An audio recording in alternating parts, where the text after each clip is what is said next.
Guarantee guarantee guarantee ಇದು guarantee news ಸುದ್ದಿ ಖಚಿತ ನ್ಯಾಯ ನಿಶ್ಚಿತ. ಬಿಜೆಪಿಯ ರಾಷ್ಟ್ರೀಯ ಅಧ್ಯಕ್ಷರಾಗಿ 45ರ ಯುವ ನಾಯಕ ನಿತಿನ್ ನಬೀನ್ ಅವರು ಆಯ್ಕೆಯಾಗಿದ್ದಾರೆ. ನಿನ್ನೆ ಅಧಿಕಾರವನ್ನ ಕೂಡ ಸ್ವೀಕಾರ ಮಾಡಿರುವಂಥದ್ದು. ಇದರ ಜೊತೆಗೆ ಸಂಘಟನಾ ಚತುರ ಅಂತ ಕರೆಸ್ಕೊಳ್ತಾ ಇರುವಂತಹ ನಿತಿನ್ ನಬೀನ್ ಅವರ ನೇತೃತ್ವದಲ್ಲಿ ಬಿಜೆಪಿ ಯಾವ ರೀತಿಯಾಗಿ ಹೋಗುತ್ತೆ ಅನ್ನುವಂಥದ್ದು ಸಹ ಸಾಕಷ್ಟು ಕುತೂಹಲ ಮೂಡಿಸ್ತಾ ಇದೆ. ಈಗಾಗಲೇ ಹಲವು ರಾಜ್ಯಗಳ ರಾಜ್ಯಾಧ್ಯಕ್ಷರ ಆಯ್ಕೆ ಈಗಾಗಲೇ ಆಗಿರುವಂಥದ್ದು. ನಮ್ಮ ರಾಜ್ಯದ ರಾಜ್ಯಾಧ್ಯಕ್ಷರ ಬದಲಾವಣೆ ಅಥವಾ ಆಯ್ಕೆ ಅಥವಾ ಮುಂದುವರಿಕೆ ಇದುವರೆಗೂ ಏನೂ ಕೂಡ ಆಗಿಲ್ಲ. ಸೊ ಹೀಗಾಗಿ ಚುನಾವಣೆ ಮುಖಾಂತರ ವಿಜಯೇಂದ್ರ ಅವರ ಸ್ಥಾನಕ್ಕೆ ಮತ್ತೊಬ್ಬರನ್ನ ತಂದು ಕೂರಿಸ್ತಾರೆ ಅಥವಾ ವಿಜಯೇಂದ್ರ ಅವರನ್ನೇ ಮುಂದುವರಿಸ್ತಾರೆ ಅನ್ನುವಂತಹ ವಿಚಾರಗಳು ಸಹ ಚರ್ಚೆ ಆಗ್ತಾ ಇತ್ತು.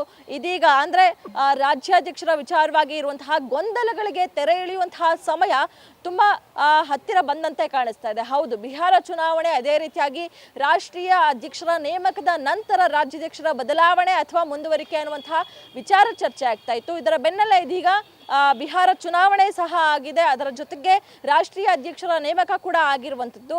ಸೊ ಹೀಗಾಗಿ ರಾಜ್ಯಾಧ್ಯಕ್ಷರ ಬದಲಾವಣೆ ಅಂದ್ರೆ ರಾಜ್ಯಾಧ್ಯಕ್ಷರಾಗಿರುವಂತಹ ವಿಜಯೇಂದ್ರ ಅವರನ್ನ ಬದಲಾವಣೆ ಮಾಡ್ತಾರಾ ಅಥವಾ ವಿಜಯೇಂದ್ರ ಅವರನ್ನೇ ಮುಂದುವರಿಸ್ತಾರಾ ಅನ್ನುವಂತಹ ಸಾಕಷ್ಟು ಗೊಂದಲಗಳು ವಿಜಯೇಂದ್ರ ಸೇರಿದಂತೆ ಹಲವು ಹಿರಿಯ ನಾಯಕರು ಸೇರಿದಂತೆ ವಿರೋಧಿ ಬಣ ಅಂದ್ರೆ ವಿಜಯೇಂದ್ರ ಅವರ ವಿರೋಧಿ ಬಣಗಳಿಗೂ ಕೂಡ ಸಾಕಷ್ಟು ಇರುವಂಥದ್ದು. ಈಗಲೂ ಸಹ ವಿಜಯೇಂದ್ರ ಅವರ ವಿರೋಧಿ ಬಣ ಅಂದ್ರೆ ರೆಬಲ್ ತಂಡದ ನಾಯಕರು ವಿಜಯೇಂದ್ರ ಅವರನ್ನ ಬದಲಾವಣೆ ಮಾಡ್ತಾರೆ, ಆ ಒಂದು ಸ್ಥಾನಕ್ಕೆ ಬೇರೆ ಯಾರನ್ನಾದ್ರೂ ತೆಗೆದುಕೊಂಡು ಬಂದು ಕೂರಿಸ್ತಾರೆ ಅನ್ನುವಂತಹ ಚರ್ಚೆಗಳು ಸಹ ಆಗ್ತಾ ಇತ್ತು. ಸೊ ಹೀಗಾಗಿ ಈಗಾಗಲೇ ಬದಲಾವಣೆ ಸನ್ನಿಹಿತ ಆಗಿರೋದ್ರಿಂದ ಬದಲಾವಣೆ ಮಾಡ್ತಾರಾ ಅಥವಾ ಮುಂದುವರಿಸ್ತಾರಾ ಅನ್ನುವಂತಹ ವಿಚಾರ ಕೂಡ ಆಗಿರುವಂಥದ್ದು.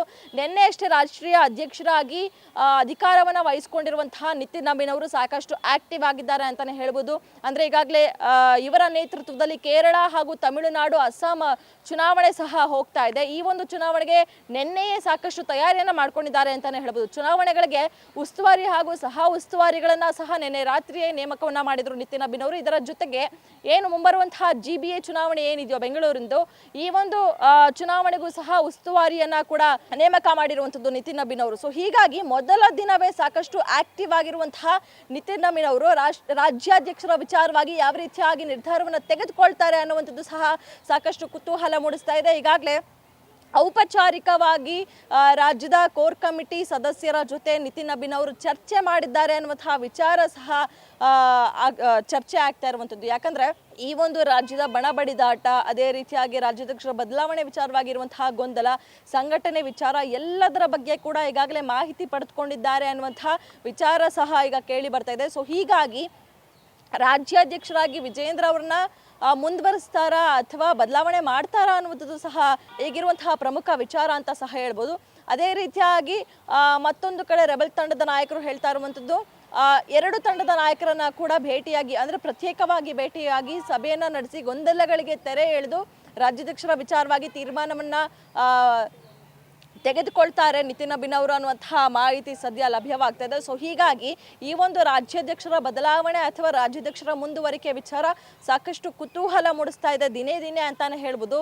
ಮುಂದಿನ ದಿನಗಳಲ್ಲಿ ಯಾವ ರೀತಿಯಾಗಿ ಈ ಒಂದು ವಿಚಾರ ಸ್ವರೂಪವನ್ನ ಪಡೆದುಕೊಳ್ಳುತ್ತೆ, ರೆಬಲ್ ತಂಡದ ನಾಯಕರ ಆಸೆಯಂತೆಯೇ ವಿಜಯೇಂದ್ರ ಅವರ ಬದಲಾವಣೆ ಆಗುತ್ತಾ ಅಥವಾ ವಿಜಯೇಂದ್ರ ಅವರ ಸಂಘಟನೆ ಅದೇ ರೀತಿಯಾಗಿ ವಿಜಯೇಂದ್ರ ಅವರ ಕಾರ್ಯವೈಖರಿಯನ್ನ ಗಮನಿಸಿದಂತಹ ಹಿರಿಯ ನಾಯಕರಾಗಿರ್ಬೋದು, ಅದೇ ರೀತಿಯಾಗಿ ಕೇಂದ್ರದ ನಾಯಕರಾಗಿರ್ಬೋದು, ವಿಜಯೇಂದ್ರ ಅವರನ್ನೇ ಮುಂದುವರಿಸ್ತಾರಾ ಅನ್ನುವಂಥದ್ದು ಸಹ ಸಾಕಷ್ಟು ಕುತೂಹಲ ಮೂಡಿಸ್ತಾ ಇರುವಂಥದ್ದು. ಕ್ಯಾಮರಾ ಪರ್ಸನ್ ನವೀನ್ ಜೊತೆ ಕವನ Shivanna, guarantee news, Bengaluru. Guarantee news, ಸುದ್ದಿ ಖಚಿತ, ನ್ಯಾಯ ನಿಶ್ಚಿತ.